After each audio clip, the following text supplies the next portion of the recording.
New Ireland TV is doing an exploration of the GAA club Pearses in North Belfast. Pearses is a family-led club based off the New Lodge Road. I met up with club legend Geordie O'Hara.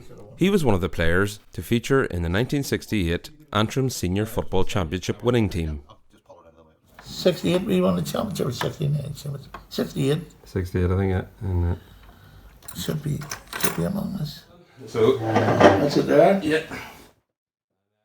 Well, we were the first team from North Belfast to win senior championship. I suppose that'd be the peak of the club then. That was the peak of the club. And there's the team.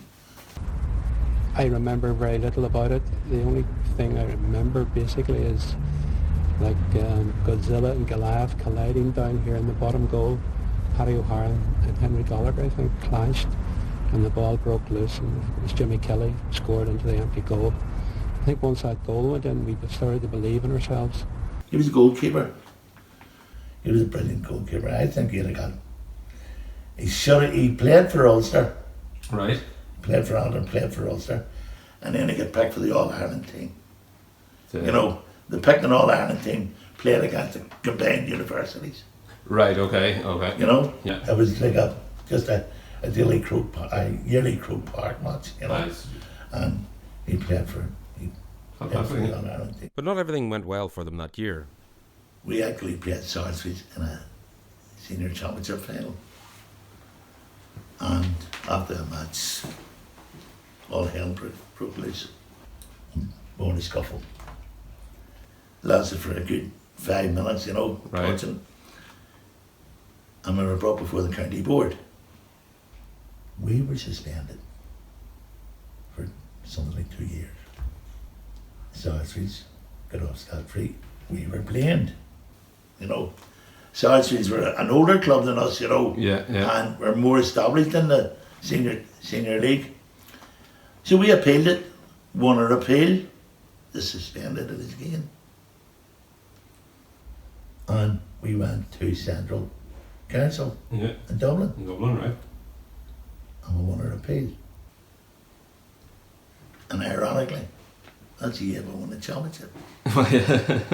Well, right now, after getting suspended twice and getting lifted twice and then winning the championship. You know, it was a good hat trick. So well, exactly.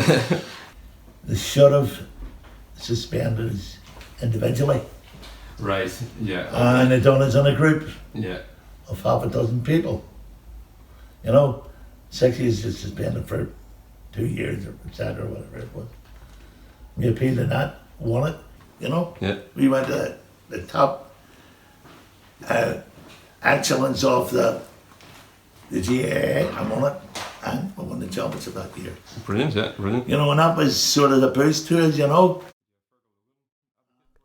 Throughout the 60s, the team dominated the Antrim Championship.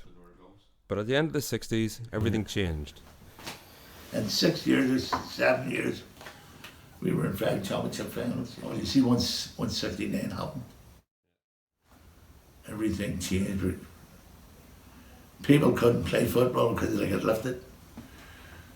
And I was arrested in 1976, so it was, you know, and before that, something like that, you know. Maybe got out in 1976.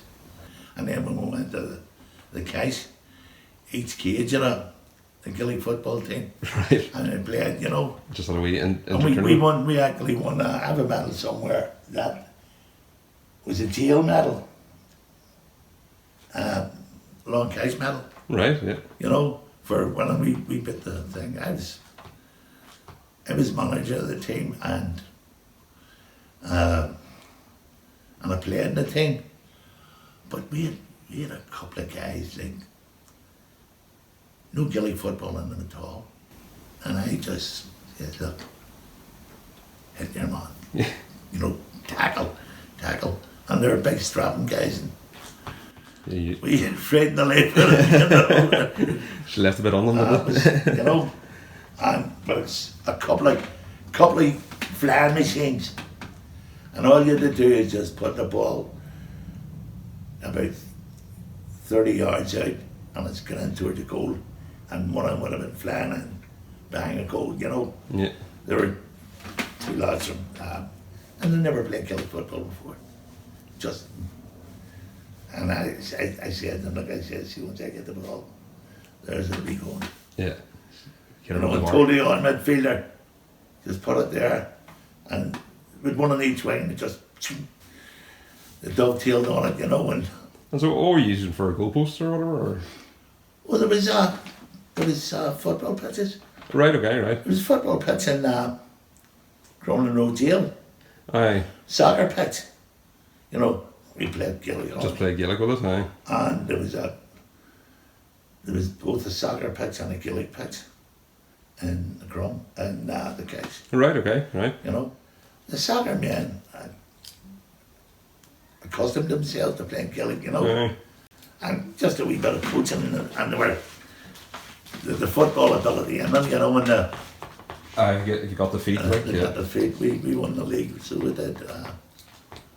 Our team, our kids, you know. Right, brilliant, yeah. And, But it was the medal's somewhere about here, you know. I suppose that would have kept.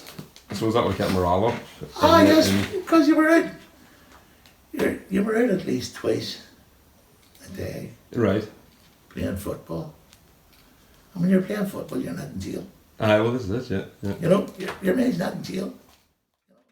In the 1990s, the club hit its nadir, and it was only the concerted effort of a range of individuals that managed to steer the club back to where it is today.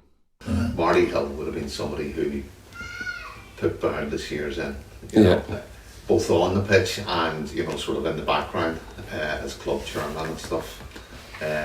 You know, I remember playing on the same team as Marty, and Marty would have been in his 40s at the time. Right, yeah. He was still probably one of the fittest players that the club had for a long, long time. Yeah. So he was, and he gave his heart and soul in every game we played. You know, when he stopped playing, he took a step back and he took over. You know, sort of he was chairman of the club for a number of years, and people like him and maybe the likes of Stevie Cash. Stevie was another one who, you know, sort of spent a lot of years sort of in that backroom role, you know, for the club.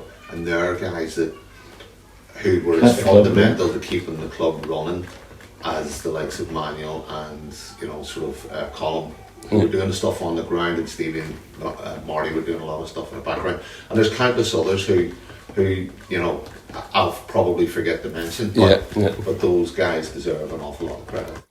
Pearses is a strong family club, as he and Seamus, who is sitting off screen, explained. 4 brothers, that's Seamus, and his 4 cousins, all played on one team. You know, But historically, the club has always been one that has had family groupings within it. If you think back to the origins of the club, you would have had the Harrisons. So, you know, Seamus Harrison had sons who played for the club. There was obviously the O'Haras, and in my era, you would have had the Greens, Phelan Martin Green would have played, the O'Preys would have played, again, another pair of brothers. But in my generation, you would have had O'Haras, obviously, you'd have had Colombo and Patrick McMenamin, you'd have had the Faulkners, you'd have had the Flynns. You know, so there were always sort of familial connections in the club. And you could see that even now, you know, sort of there's still sort of that stuff going on. You've got the 2 Davidsons that play for the club at the minute. Yeah. You've also got the Grews. Yep. Ocean and Finn. Yep. Yeah. You know, so you can see that sort of coming through. Those kids are coming through, and you know, sort of juvenile level, and they're working their way up through the club. I asked Geordie about the differences in playing styles now. You know, you never see, matches I've seen, you never seen somebody hitting somebody else's shoulder. I should big you know, their hands are going into, you know, and the referee right away whistle, you know, whereas if we hit him on the shoulder, you know, God, you had a good shoulder charge. And you see if you had a guy right with their shoulder charge, Regis up there with him. And I'd be looking for you the next time so he doesn't get hit again. Exactly. You know, at least that was that's the way I played the football, you know. And that's it. I made sure whoever I was marking, back and forth. I remember hearing somebody told me, says, some team were playing us, you know. And this guy, the manager, this guy says, you're playing right corner forward. He said, fuck, I'm not playing right corner forward. He says, why not? He said, Geordie O'Hara playing left back. So remembered you from that? I say, do remember you? When I was younger, as I say, I used to get everything, you know, all the papers were Gaelic football and collected them all. And I loved Meath. Right. Because they were, when I was younger, Meath were always a great team to the world, you know. And then Dublin came on the scene, and Dublin just didn't like Dublin, you know. Sort of the Johnny come lately sort of thing. Meath, and they were my second team, you know, after Antrim.